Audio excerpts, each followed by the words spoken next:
दोस्तों class 10th के chapter 2 बहुपद का एक अच्छा सा सवाल लिखा हुआ है। चलिए आज इस सवाल को हल करते हैं।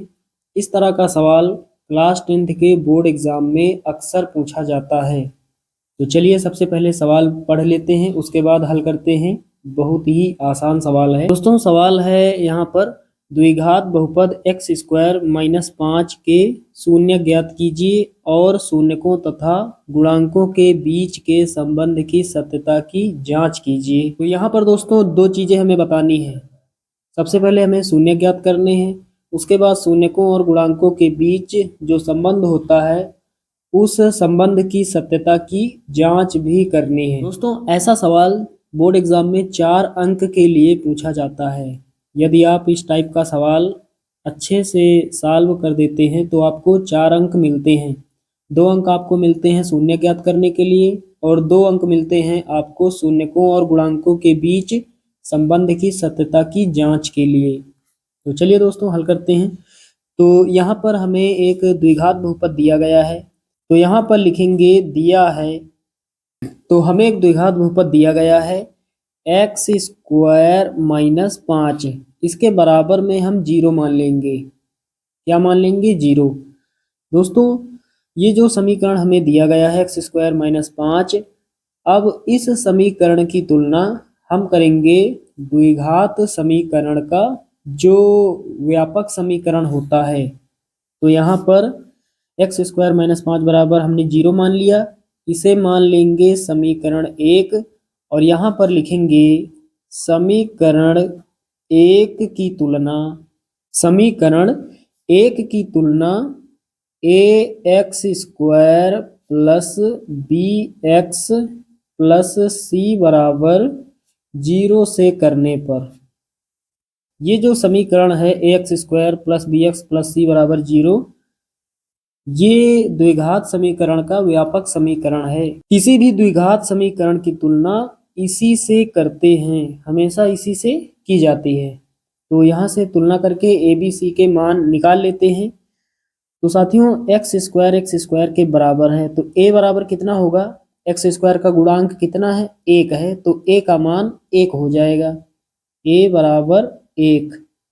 उसके बाद दोस्तों x का गुणांक यहाँ b है, यहाँ कुछ नहीं दिया गया, इसका मतलब b का जो मान है वो 0 के बराबर रहा होगा। कहने का मतलब b का मान 0 यहाँ पर प्राप्त होगा, नहीं दिया गया, इसका मतलब b का मान 0। उसके बाद दोस्तों c क्या है? अचर पद। अचर पद का मान कितना है? माइनस लगा है तो माइनस सहित लिखेंगे। c का मान कितना है? माइनस का 5। सी का मान माइनस का 5। तो यहाँ पर ए बी सी के मान हमें प्राप्त हो गए। अब दोस्तों क्या करेंगे, अब ये जो द्विघात बहुपद हमें दिया गया है इसके हम गुणनखंड करेंगे। तो यहाँ पर दोस्तों लिखेंगे अब एक्स स्क्वायर माइनस 5 बराबर 0 का गुणनखंड करने पर। तो यहाँ पर हमने क्या लिखा?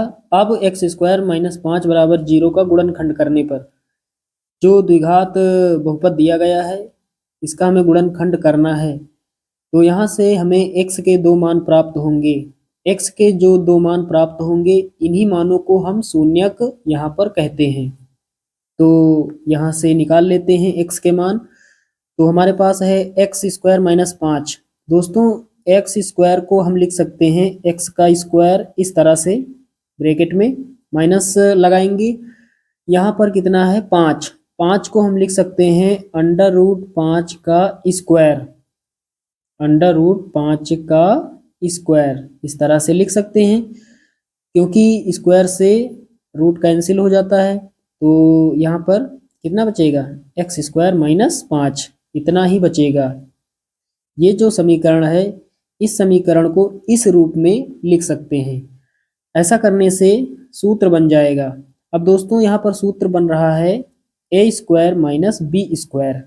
आपने सूत्र पढ़ा होगा, एक ब्रैकेट में ए प्लस बी और एक में ए माइनस बी, बराबर में इसके 0 लिखेंगे। एक ब्रैकेट में ए प्लस बी, ए का मान x है, बी का मान कितना है? Under root 5। A plus under root 5 तो एक ब्रैकेट में x प्लस अंडर रूट 5 और एक ब्रैकेट में x माइनस अंडर रूट 5 बराबर 0।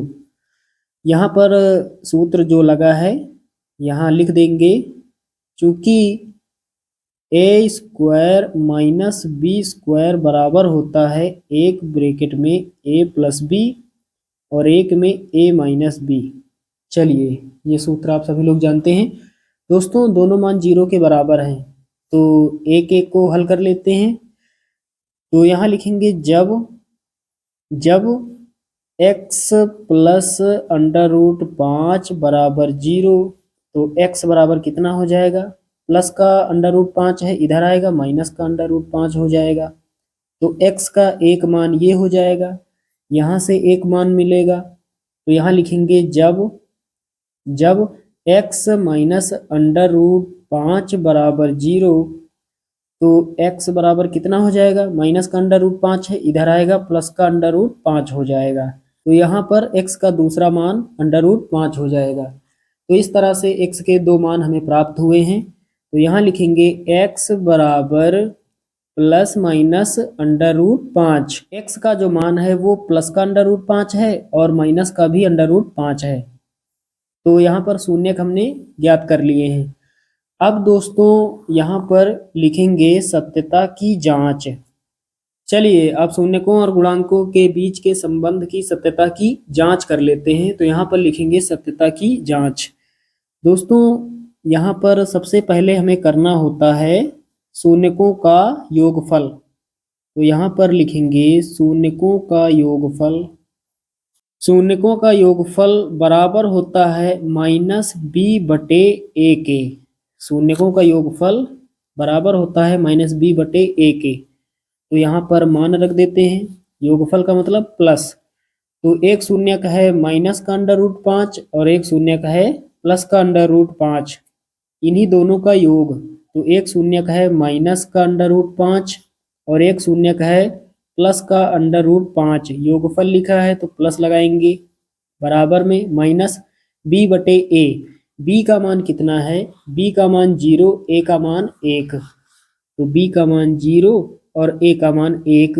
अब आगे हल करते हैं। प्लस का अंडर रूट 5 माइनस का अंडर रूट 5 कट जाएगा, 0 बचेगा। तो 0 बराबर, ऊपर अंश में 0 है, नीचे 1 हो 2 हो कुछ भी हो, पूरा मान 0 के बराबर होगा।